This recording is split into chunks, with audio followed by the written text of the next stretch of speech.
Before we begin, a brief content warning.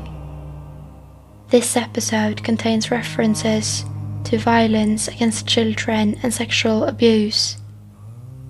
Some of the details may be distressing for certain listeners. Please take care of yourself.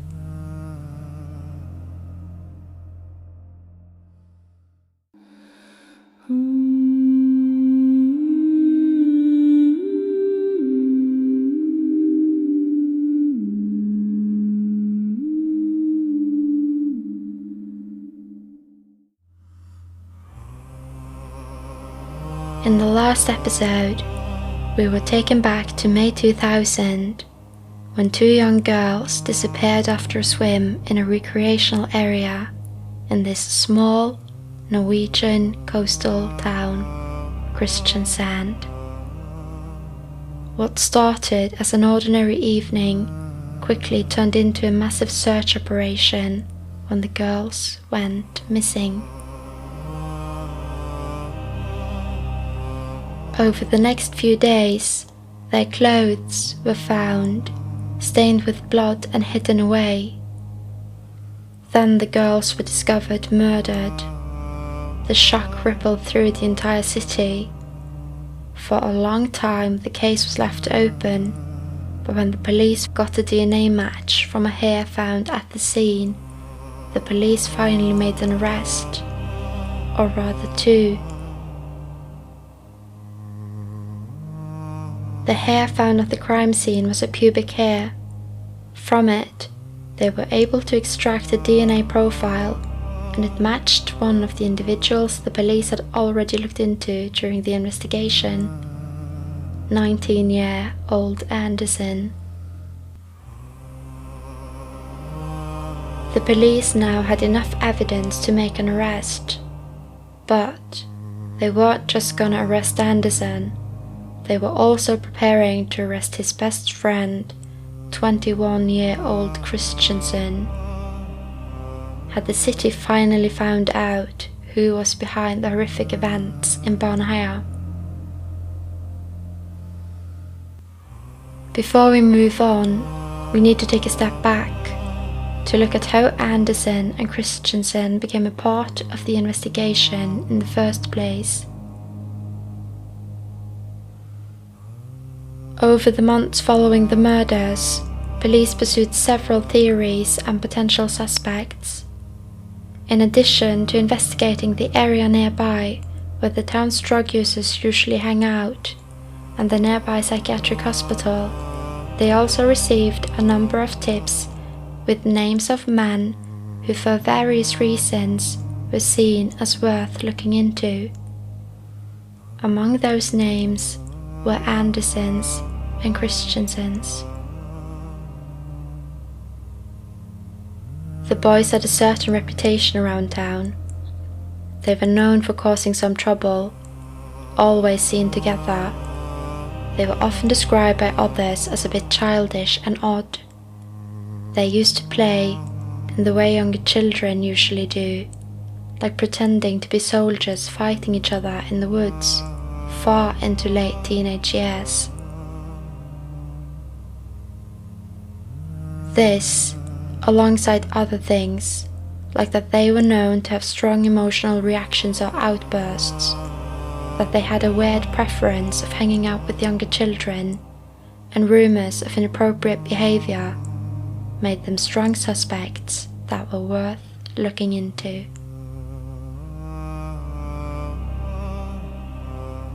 Kristiansand also had a peeping incident a little over a year earlier, which the police had dropped, but the rumors still went around. Police saw it as relevant when considering the boys as possible suspects. They were particularly interested in Kristiansand, so when the boys were first called in for questioning in June, Anderson was, at least officially, being interviewed to confirm Kristiansand's alibi. In the first round of questioning, Kristiansand explained that he was at home that evening. He lived with his parents, his sister-in-law and nephew had been visiting. Earlier in the day, he'd been at work. After that, he said, he stayed at home until around 7:30 p.m. when Anderson came by. The two of them sat outside on the front steps, where they stayed talking until around midnight. Anderson then left, and Kristiansand went inside.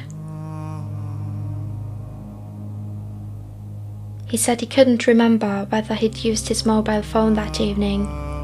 He didn't mention Baneheia at all.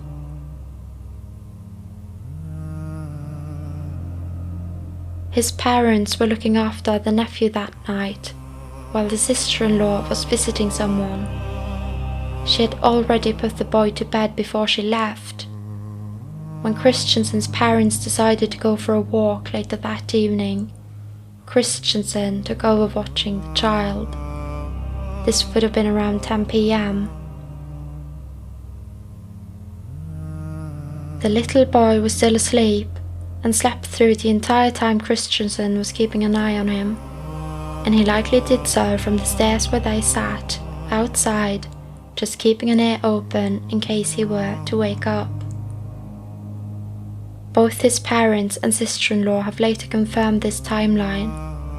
She also remembered that Kristiansand was the only one at home when she returned that evening, and that he seemed completely normal.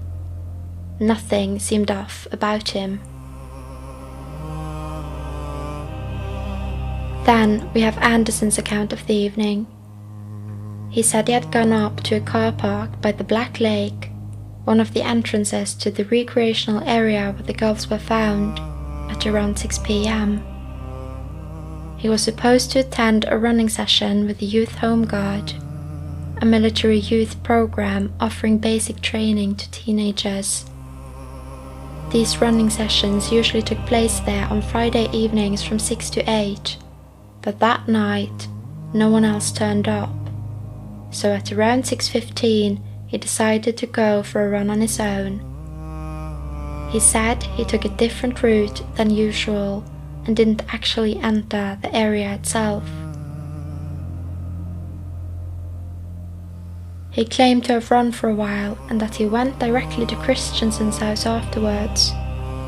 He had checked his clock once he got there, which showed 7:30.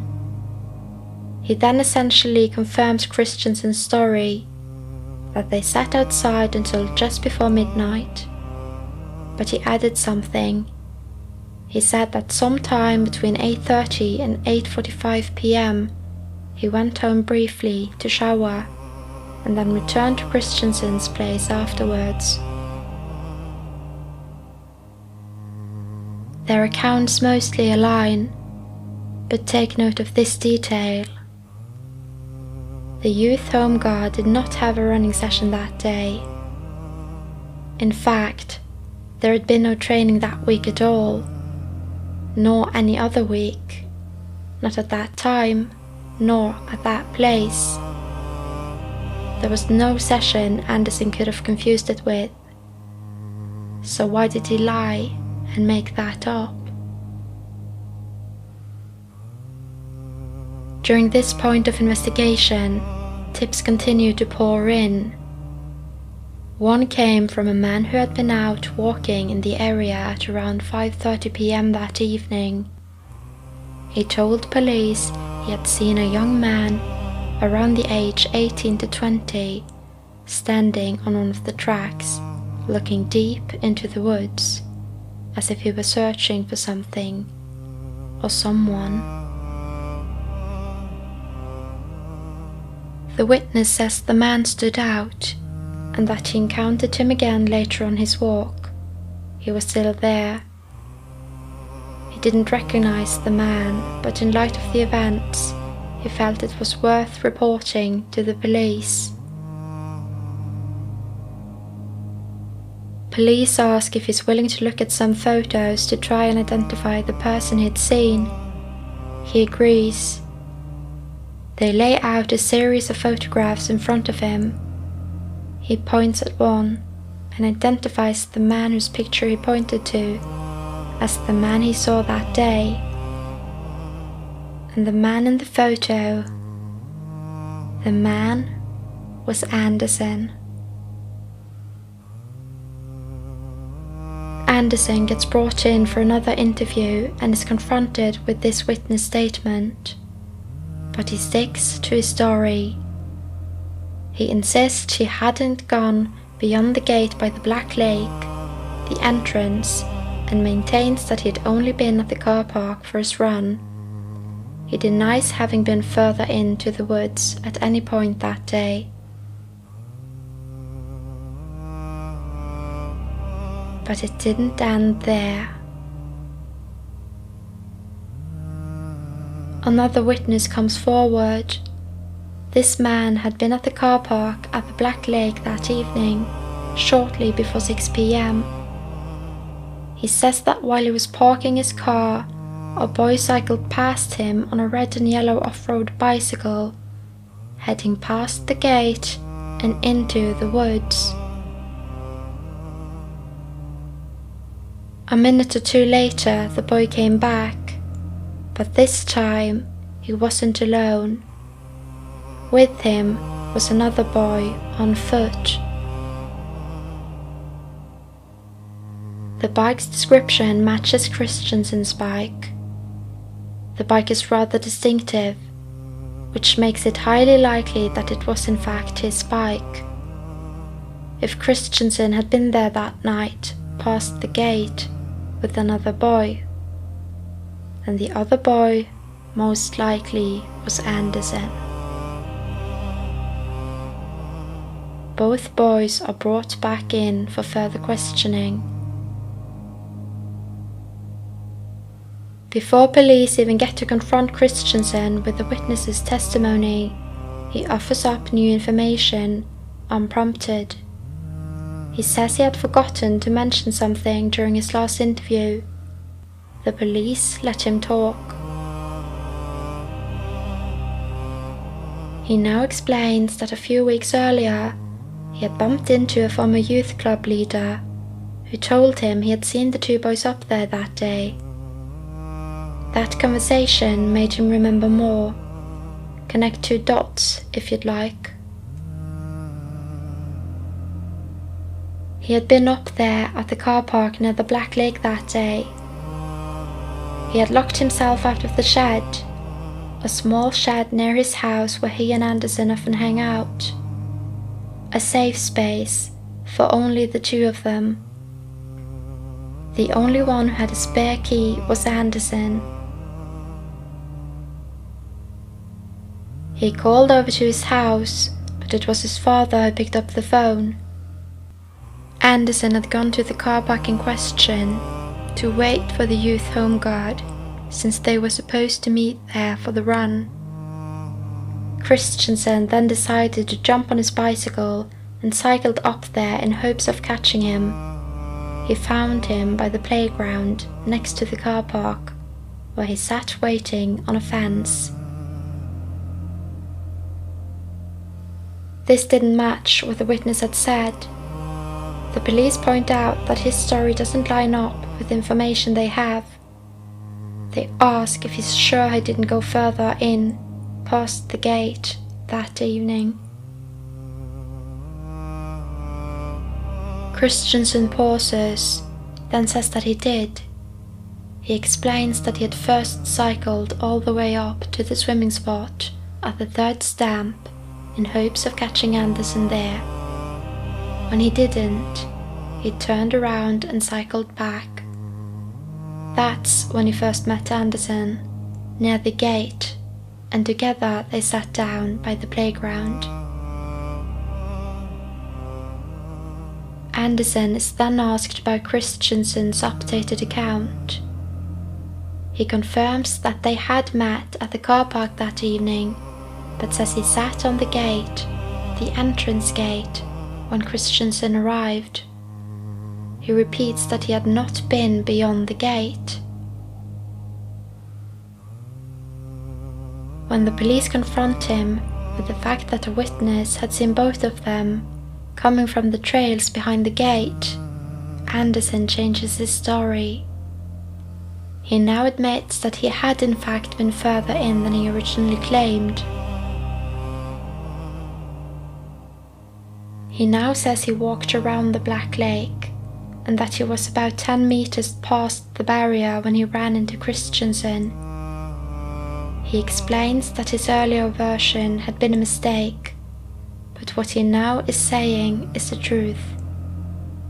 He says he can stand by this in court, that this was what truly happened. After this, the boys' stories match. They chatted for a few minutes, ran into the former youth club leader, and Kristiansand got the shed key. They then split up. Andersen went off for a run, and Kristiansand cycled home. By now, the police's suspicion are beginning to build up. At the same time, the entire city is impatiently waiting for arrests to be made. The pressure on the police grows with each passing week. Even though they are starting to zero in on Kristiansand and Andersen, they still don't have enough solid evidence for any arrests. They now reopen the peeping case. It's probably so that they can look for more evidence linking them to this case that they now decide to reopen it. Simply because reopening the case gives them legal access to search both Kristiansand's home and the shed. Inside the shed, they find sex toys, knives, pornographic videos, and videos involving violence. Taken together with the peeping case and their reputation, these discoveries painted a certain picture of Kristiansand. A picture of him as sex-obsessed and fascinated by knives. This causes division within the police force. Some believe it's enough to justify arresting the boys. Others feel they should wait and try to collect more specific evidence. And in the end, they decide to wait. And good things come to those who wait. We're now back where we left. A pubic hair found at the scene has been tested against saliva samples from suspects and cross-checked against the search crew and the police who had been present. The hair didn't belong to anyone from the police or search crew. But it is a match for someone else. Andersen. At this point, the police already had strong suspicions toward Kristiansand, Andersen's closest friend.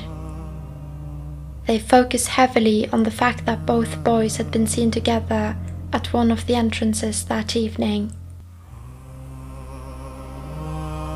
They also believe that it was likely more than one person involved to overpower two girls. This supported their working theory that Andersen and Kristiansand must have committed the crimes together.